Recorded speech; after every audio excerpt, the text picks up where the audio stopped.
Hello and welcome to the Internet of Things Made Simple. I'm Larry Bohumer. This is episode number 16. Thanks for joining us. Apologize if I sound a touch different. I'm fighting a bit of a cold here, so I'm going to try to work my way through it. Shout out to our new listeners. As always, check out our webpage, theinternetofThingsMadeSimple.com.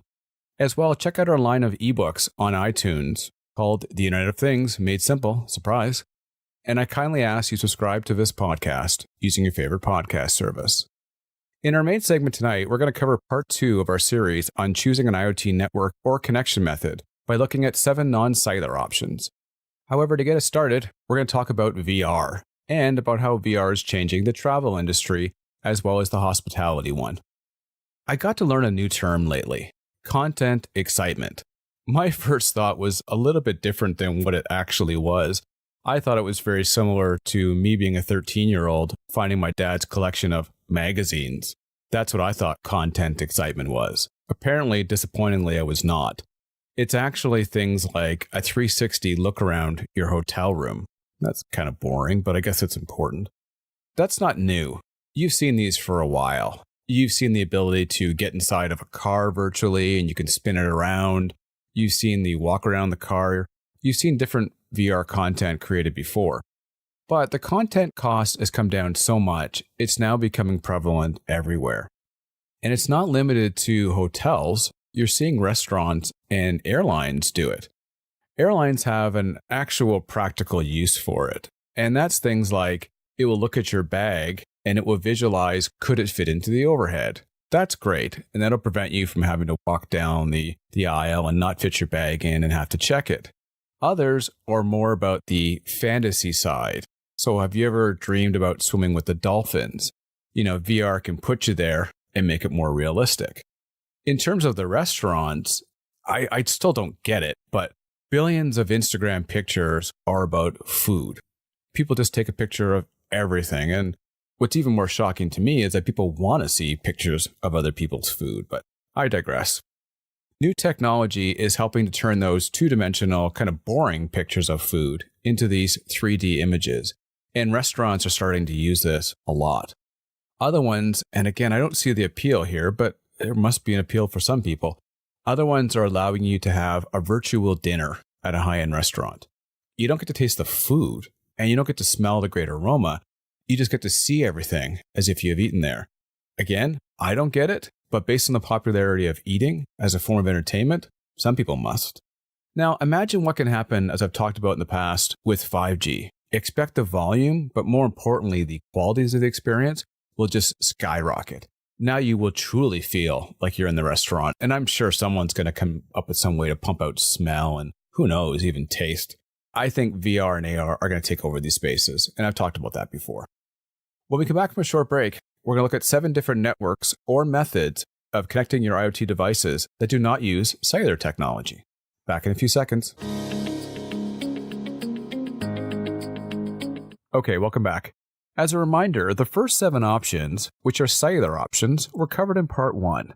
As well, this is kind of a series. In episode 14, we covered 10 different things you need to know before selecting your ideal IoT gateway. So if you're listening to this one, you might want to listen to the other ones as well.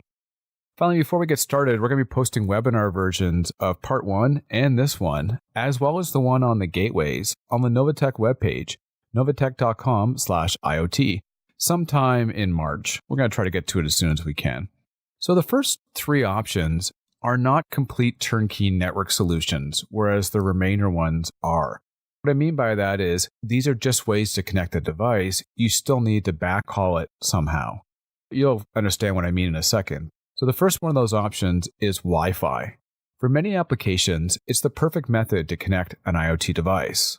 While there might not be a network everywhere, although it does seem like it's happening more and more, there is one in most places where we spend most of our time. Your house likely has a Wi-Fi network. Your office might. Many people use the one at the mall, the airport. I think you get the point. There really is coverage in most places. The second benefit to something with Wi-Fi is familiarity. Most of us know how to connect a device to a Wi-Fi network. Or in the case of my family, they just ask me so they can get it done anyways. And then finally, Wi-Fi modules, which are the component that establishes the connection to the network on your behalf, are relatively low cost in the grand scheme of things. So this makes it ideal for many lower cost deployments like many consumer grade devices. Wi-Fi sounds perfect, right? And for many applications, it might be, but for many other ones, it's an absolutely horrible choice. In part 1, we spoke about how IoT-focused cellular networks are likely to take a bite out of Wi-Fi's appeal, and that's especially true for Cat-M and eventually NB1 or NB-IoT. The reason is Wi-Fi assumes the user wants to have the device connected out of the box and then wants to maintain that connection at all times. And as I've mentioned, if you're selling like a wearable, the odds are pretty good. One of the reasons you want that wearable is to be able to push up information to the cloud, to be able to see how you're doing. And in that case, you're very likely to make sure that device is connected at all times. And I've used the example of an appliance, not so much. I don't need to talk to my stove. I do have a Wi-Fi enabled stove, by the way, and it's not on my Wi-Fi network. I don't see the point of connecting to it. I guess if I'm really paranoid about did I leave my stove on? Maybe. But we don't use the stove all that much, so I don't need to connect it. And that means the OEM of that stove doesn't get the information they want. They might want to know more usage information. Do people use, I've got a 2-level stove, do they use both top and bottom? How many times do they use the burner? Are they bakers? Do they use the convection option? Whatever they want to know, that information is not coming now for my stove as an example. So if you're a manufacturer, Wi-Fi has a huge disadvantage. You don't always get the information you need, and you're reliant on a third party. For that reason, I can see Wi-Fi starting to lose its appeal for many manufacturers. The second issue is the reliance on another access point to the internet. Again, at your home, you probably are backhauling the data, but Wi-Fi is not quite everywhere. So Wi-Fi solutions are also dependent on a backhaul, and it's not always there. In terms of applications, so when should you use Wi-Fi? The first one is smart home devices, because as I mentioned, most people have a Wi-Fi network at their house. And that could be smart printers, your Ring doorbell, there's a few other options there. And very similarly would be office kind of products. If you're looking at, for instance, a smart thermostat, a smart printer, a smart overhead projection system, it's very likely that the IT guys and or the operations guys are going to connect to these things. The next application sounds kind of obvious. Computing devices. Sure, my tablet's connected. Why is that a big deal? That wasn't the computing device I was talking about. I was talking more about the industrial type computers, the ones that run processes in factories, the ones that control pumps and valves, those kind of things. Wi-Fi can be a very good fit for them, depending on the availability of Wi-Fi in the area. The last example where Wi-Fi excels is what I call standalone smart health. If you're using your smartphone to always connect to the internet for a device, that's not standalone. I'm more talking about that scale that sits in your bathroom that when you stand on it, it will transmit using Wi-Fi itself. That's a very good application. That also applies to things like CPAP units and glucose meters. But again, Cat-M is starting to hit on those, so it's going to be interesting to see if it continues that way. So in short, Wi-Fi is a huge part of our life, and it makes sense that people developing IoT products would want to use a technology that we're quite familiar with. Just make sure, A, there's going to be connectivity if you're building a device using Wi-Fi, and B, your users will see a reason to keep it connected. The next technology we're going to talk about is Ethernet. Now, I can't remember the last time I used Ethernet outside of my office, and more on that in a sec. As most of us are buying computing devices like phones and tablets that have no Ethernet port, it's definitely starting to exit our lives, but it still has an awful lot of use and viability in IoT. As I hinted, I still hardwire my main computer for my work into the router itself. And it's not that I don't have Wi-Fi or totally against it, I just like it better. I do real-time conversations on Skype and other technologies, and I just find that lower latency offered by the cable connection to be so much better. Even if you're sitting really close to your Wi-Fi router, there's still more latency. And latency, which we've talked about in 5G and other applications, is a death to real-time applications.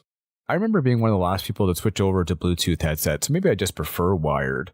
I even still use a wired headset while running. It's just a comfort factor there. And that's why Ethernet still has a bit of a backing to it, although not as much as before. Where you see Ethernet used is in a lot of secure applications, and we're going to touch on that in a second as well. The use of a physical cable is a plus for that comfort factor, but it's also a minus. Cables get cut, they get damaged, they get stolen, and it brings up a vulnerability point to any application. As well, depending on the situation, an install with a cable can be very expensive, and it's not nearly as flexible as Wi-Fi. But there are some applications where Ethernet is commonly used as a primary access point to the internet still. Most routers use Ethernet as their main connection, and that kind of makes sense. They go directly into the internet source, so that they're still going to keep on using those for a while. While it's definitely on its way out, most laptops, maybe except for the Apple ones, still offer Ethernet as a connection option. Specifically for IoT, many fixed point-of-sale devices are hardwired in, even in new locations. So if you walk up to the checkout counter at a store, there's a good chance that that device you're using is hardwired in. And that's just because they've always done it that way, and it gives that sense of security as well. Finally, devices like kiosks and ATMs are still often hardwired in, although if they're truly standalone, like a third party is putting it into a mall, there's a good chance that it's using cellular as a backhaul. So despite the growth of Wi-Fi, Ethernet is not quite dead yet. It's just kind of making its way out though. The final connection method, as opposed to the complete network options that we're going to talk about after the break, is another one that we use a lot, although I have to admit, I still hate it, and that's Bluetooth. As I mentioned, I use a wired connection for running my headphones. It's because the Bluetooth one just never seemed to work properly. I was tired of charging the stupid headset, so a lot of people like me don't love Bluetooth, but I can't deny, it seems like everything I buy nowadays has Bluetooth in it.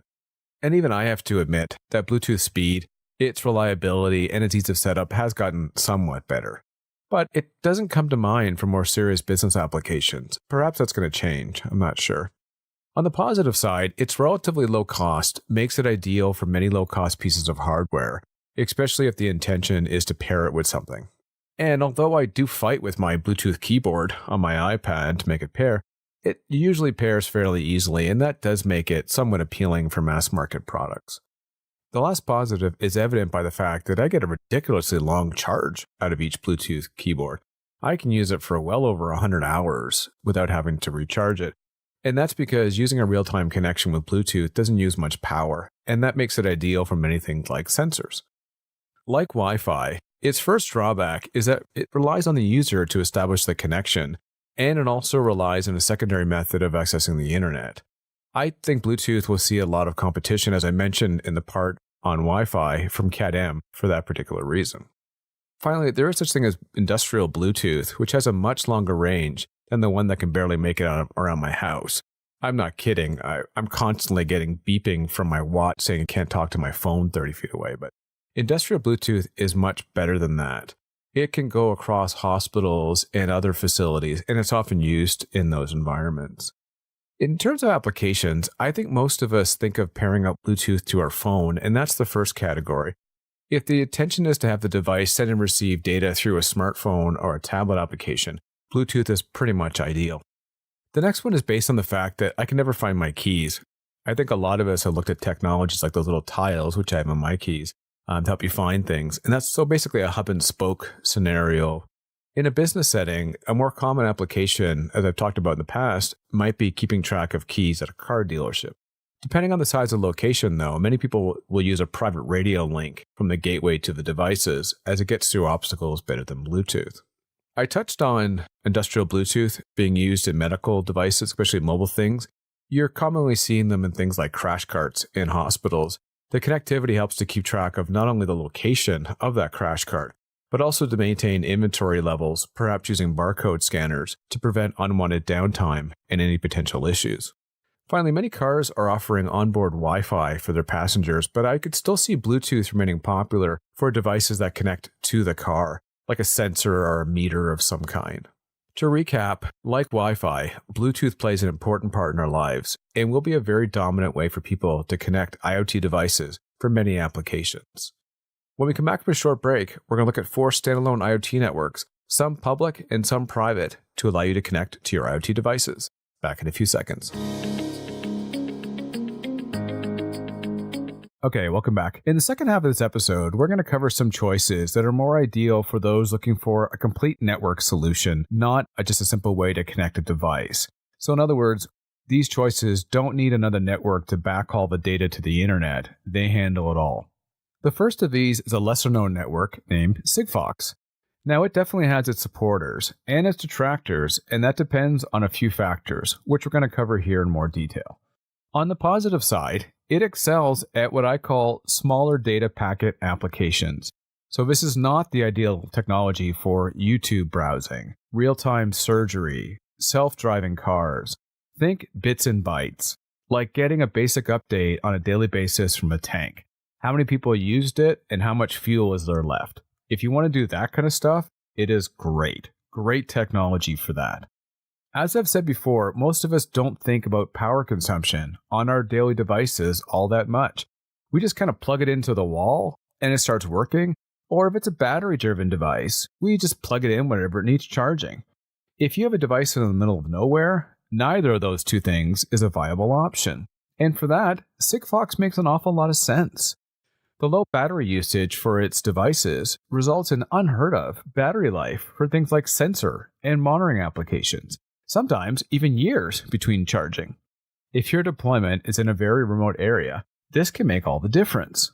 So normally in the past, I've done 3 positives and 2 negatives for most technologies, but one of them's kind of neutral here, and that has to do with SigFox's security level. Now, I've read many opinions on it, pro and con, so I'm going to stay in the neutral here.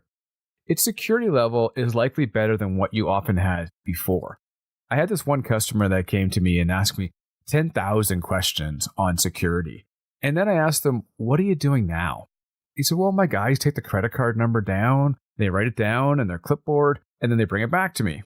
I said, well, do they ever stop at McDonald's? Sure, they grab lunch. And they said a couple times they've had people smash the side window of their vehicles to break in, and there's the clipboard sitting right there with the credit card. It makes you wonder, security is all relative. What is it compared to what you need it to be and what you had, and where does it fall in the scale of reasonability? From what I've heard from many people, the security level on SigFox is good, but not perhaps great as other ones. You'll have to decide if it's good enough for what you're sending, because in reality, do people really care about how much poop is in your porta potty?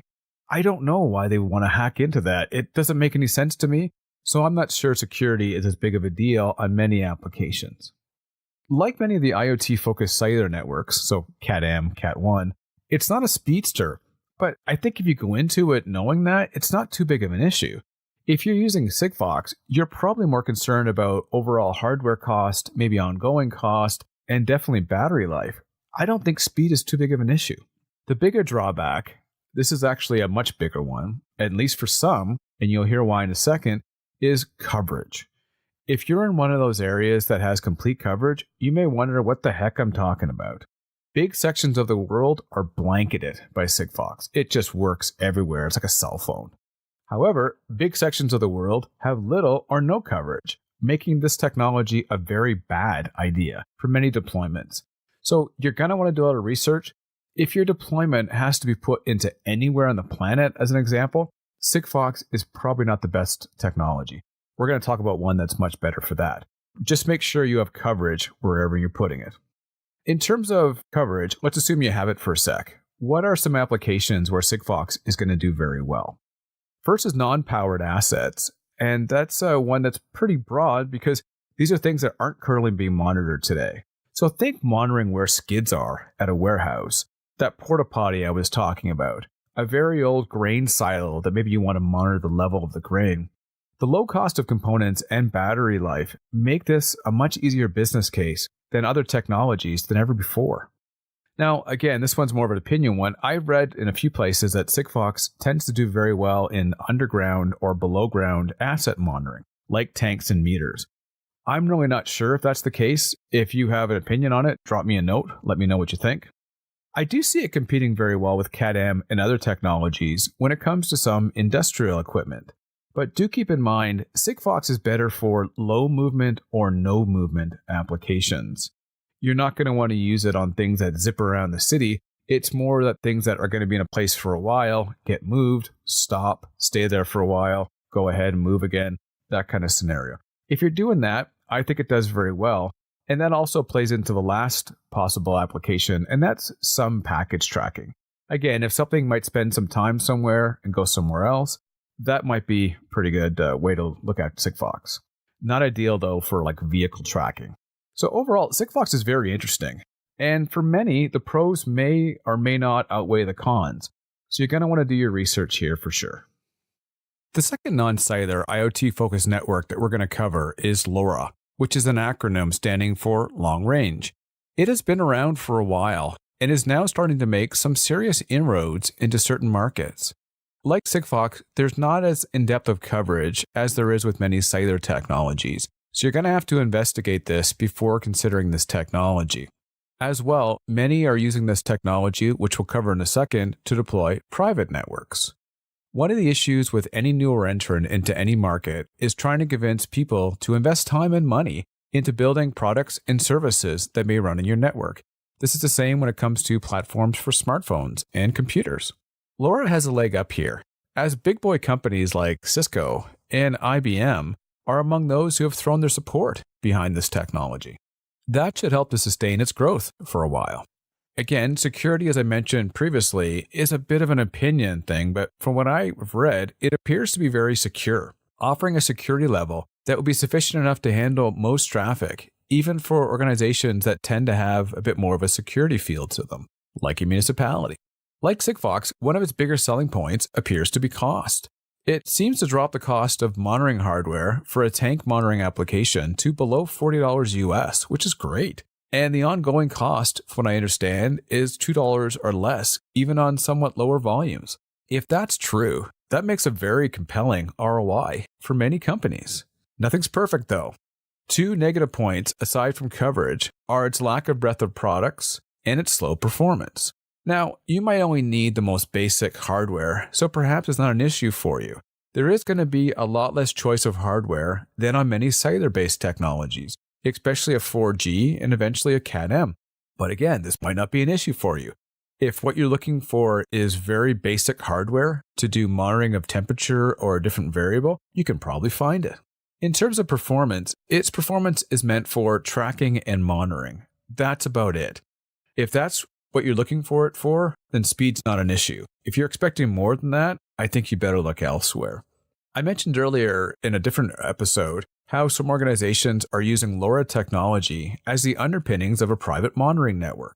Smart cities are definitely among this group, including right here in Calgary where I live. They often have thousands or even tens of thousands of assets, so it kind of makes sense for them.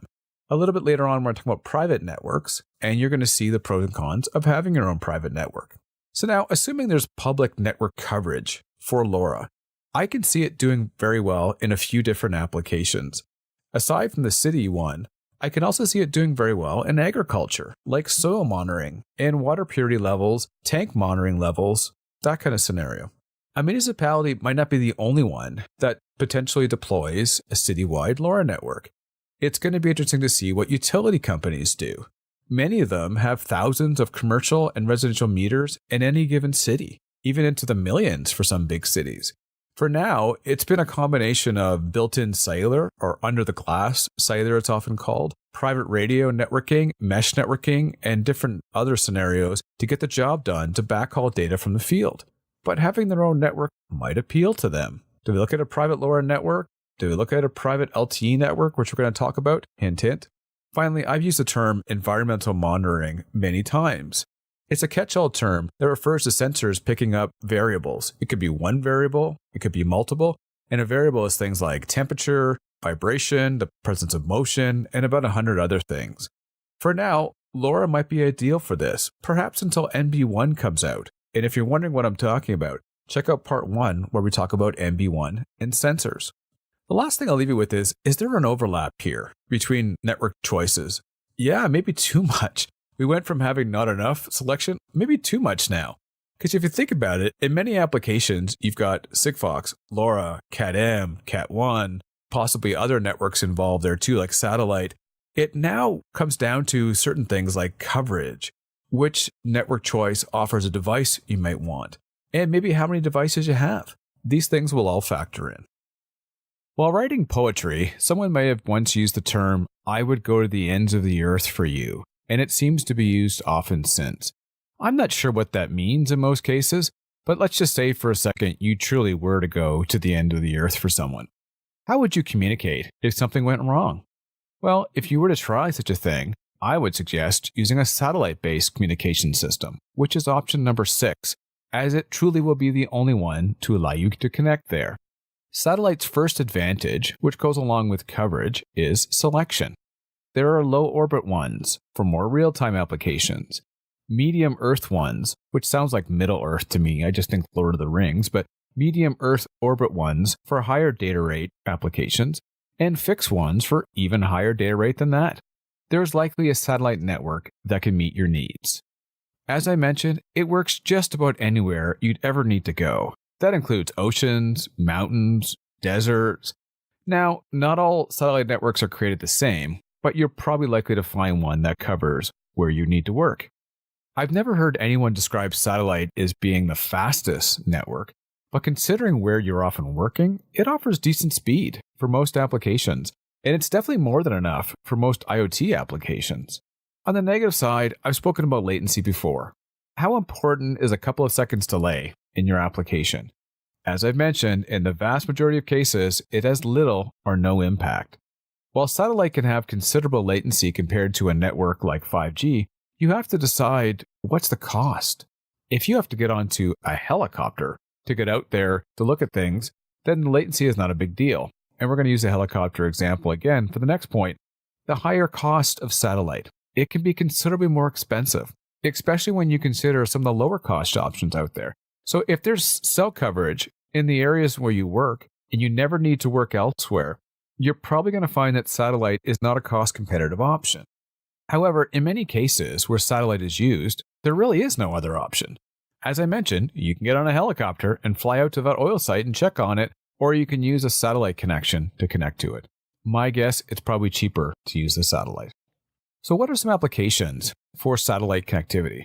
Well, as I mentioned, tracking things around the world, like a container on a ship. Once the container leaves the port, you have no idea where the heck it is if you're not using satellite. There aren't a lot of options there to keep track of it. The same is true to a certain extent for long-haul fleets. Over the years, satellite was used to track a lot of long-haul trucks, and that's because cell coverage sucked in a lot of areas. Cell coverage has gotten much better, especially in the heavier traveled highways, but it's still not everywhere. So if you're looking to track a long-haul fleet and you absolutely have to know where it is, a combination of cellular with satellite backup is a very compelling solution. Oil and gas has always had a unique problem. Virtually none of their production is anywhere close to a major city. While cell network providers have done an admirable job in expanding the coverage into the oil patch, as it's referred to, many still use satellite communications for monitoring key wells and pumps because they don't have to worry if there's cell coverage. They know there's satellite coverage. Finally, does your team truly work in the middle of nowhere? I'm not talking a little out of the way. I'm talking like 4-hour drive from Walmart or general store. If your workers go really deep into forest, deserts, or anywhere else, satellite-based work-alone solutions are probably the only way that you can keep them safe. The final network technology that we're going to talk about is actually more of a concept rather than a single technology, and that's the idea of using a private network. It might be a private radio network that you install at a mine. It might be a long-haul one using backhaul technologies like microwave and point-to-point, or it might be your own voice and data network, like those set up by police forces over the past few decades. The idea of having your own network was very common a few decades ago, but started to lose its appeal for many when 2G networks started to show how cost-effective and reliable they were. Faster speeds, larger capacities, and lower costs that were brought on by first 3G and more recently 4G have further reduced its appeal. However, there is a new available option, which we'll talk about in a second, which is starting to make it more appealing again. Hint, talked about it earlier. For many, private radios offer a similar appeal to what SigFox does. It was the original lower power option to maximize battery life. Radio-based devices lasted longer on a single battery or charge, making them ideal for many remote applications that didn't require a lot of data. Part of their appeal today also harkens back to the past, as they provide compatibility for many legacy protocols. Although, I will say, Many industrial-focused cellular devices, or routers, have made considerable strides here. What is the option that might bring back private radios to the forefront? Okay, I've hinted a few times. It's the availability of LTE private networks, and combined with that, the emergence of something called Band 14. Cities, police forces, and others will again see the appeal of their own network. And the appeal could include things like an increased security level, dedicated bandwidth, which is when they don't have to worry about bandwidth during a disaster, and much more. As for Band 14, these are networks that may promise the best of both worlds. Band 14 is a network technology that was put aside by the US government. It would allow them to use regular communication devices like gateways and to control their own network for first responders for the first time. Stay tuned for an upcoming podcast just on Band 14. For now, device selection can often be an issue for many private network deployments. If you are just doing basic monitoring, you're likely fine.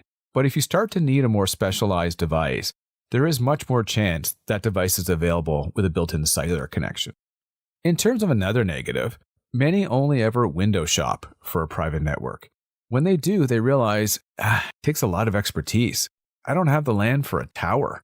I don't have the staff internally, and many more things, and it becomes too much for them. Yes, there are companies that will offer turnkey private networks, like the carriers have hinted at that. And that might be appealing for people that want it but don't want to do it on their own. Who would want their own private network? I think municipalities, as I mentioned, some of them are using LoRa for this, are going to go down that path. LoRa is great for the low bandwidth assets, but I think many will opt for a Band 14 style network for the cars and for main traffic. It will be interesting to see how each area defines the term first responder. You see, Band 14 is supposed to be limited to emergency staff or first responders, police, fire, ambulance. But does that include an electrical crew that may have to go work on something during a disaster? How about those who fix a major infrastructure break? The wider the net that is cast for the term first responder, the more popular it will become. And I don't know if that's going to be done on a national basis or on a statewide basis in the US. I also mentioned utility companies before. Many have opted for cellular networks to backhaul a lot of their data, and I think Cat-M is a very compelling offering for them. Will they consider going back to their own private networks? The same goes for railroads, many who run a combination of private and public networks. Will they go back to being only private? Time will tell. I also don't see technologies like point-to-point radio going away anytime soon. If you have assets in a big area, so take oil wells, they might be fairly close together, but they're often miles or kilometers apart. Some may choose to backhaul all of the assets to a single point using a hub and spoke idea, and that involves private radio often. Others may look at a cellular connection for each. In the past, the cost per cellular device and airtime might have been prohibitive. That's why a lot of people used private radio. Will Cat-M change that? I think MB1 will change it even further. Time will tell, I guess. Finally, IoT is all about data, and I've said that many times. Data rules the world. However, many people still need to communicate via voice, like in the case of a remote worker or a police officer. Private networks have often excelled in the past in a combination of data and voice deployments. Will that continue? I think so. 5G, though, makes a compelling offer to change that, so you can see how this might change everything. So, should you consider your own network? Yes, I think you should consider it. But the business case to building your own has become much tougher with the emergence of IoT technologies like Cat-M, NB1. I'm not quite sure you want to go down that path, but I think many will still. Sorry for going a bit over 30 minutes on this one. I had a lot to say and I wanted to talk a bit, I guess. I wanted to recap a little bit with the overall series we put together here. So over the course of part 1 and part 2, we covered 14 different ways or networks that you can use to connect your IoT device from the field. In an earlier podcast, we helped you out selecting the ideal router or gateway to gather information from the field. In the final one to this mini-series, if you want to call it that, we're going to look at different antenna choices, which will help you optimize coverage for your deployments. And then we're going to focus on what to do with the data. So once you have all this great data from the field, what can you do with it to justify the overall investment? As always, I'd love to hear from you. Good, bad, or even ugly. You can start with our Facebook page, The Internet of Things Made Simple, which has some links to some previous material, and you can drop me a note through there. I'm connected with many listeners, which is great, via LinkedIn. If we are, drop me a note that way.